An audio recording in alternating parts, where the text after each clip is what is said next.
আসসালামু আলাইকুম বন্ধুরা, আমার চ্যানেলে আপনাদের স্বাগত। আজ আমি নিয়ে এসেছি গরুর মাংসের ভুনার রেসিপি। আমার প্রত্যেক রেসিপির মতো এই রেসিপিটাও অনেক সহজ ও মজাদার। আপনারা এই রেসিপিটা বানিয়ে বাড়ির সকলকে খাওয়াতে পারেন। সবাইকে শুভেচ্ছা জানিয়ে শুরু করছি আমার আজকের এই রেসিপি। আশা করছি সকলের ভালো লাগবে। আমি এই রেসিপির জন্য 2 কেজি গরুর মাংস নিয়ে নিয়েছি।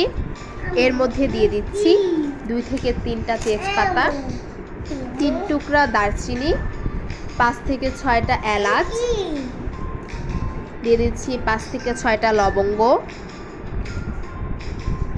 দিচ্ছি 1.5 চা চামচ রসুনের বাটা, 1.5 চা চামচ আদা বাটা, 1 চা চামচ ধনিয়ার গুঁড়ো, 1/2 চা চামচ গোলমরিচের গুঁড়া, স্বাদ মতো লবণ, 2 কাপ সরিষার তেল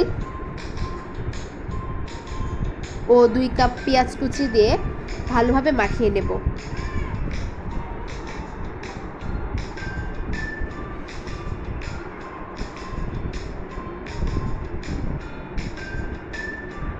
এরপর এর মধ্যে দিয়ে দিচ্ছি 1 চা চামচ হলুদের গুঁড়ো, 2 চা চামচ মরিচের গুঁড়ো দিয়ে মাংসটাকে মাখিয়ে নেব। এখানে আপনারা যতটুকু ঝাল খেতে চান সেই অনুযায়ী মরিচের গুঁড়োটা দিবেন।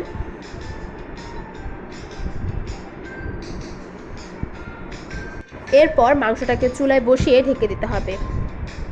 এখানে মাংসটাকে ভালোভাবে কষিয়ে নিতে হবে। দেখুন বন্ধুরা, মাংস পানি ছেড়ে দিয়েছে। এখন মাংসটা একটু নেড়ে ছেড়ে ঢেকে দিতে হবে।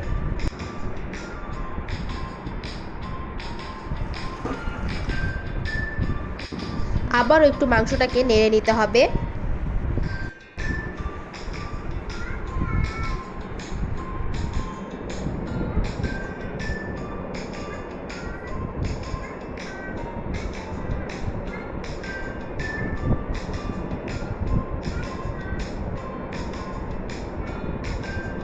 এখন দিয়ে দিচ্ছি গরম পানি। আপনারাও চেষ্টা করবেন গরম পানি দেওয়ার।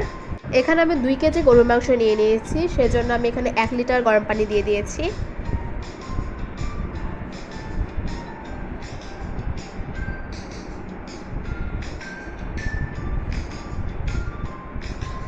দেখুন বন্ধুরা, মাংসটা হয়ে এসেছে। মাংসটা হয়ে এলে এর মধ্যে দিয়ে দেব 1/2 চা চামচ গরম মশলার গুঁড়ো। গরম মশলার গুঁড়ো দিয়ে একটু নেড়ে চেড়ে মাংসটাকে 3 থেকে 4 মিনিট অল্প আঁচে রান্না করে নিতে হবে। রান্নার শেষে পরিবেশন করলেই হয়ে যাবে আমার আজকের রেসিপি গরুর মাংসের ভুনা।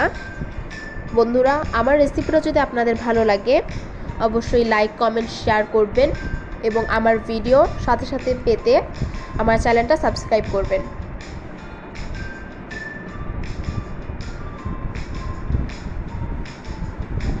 সকলকে ধন্যবাদ।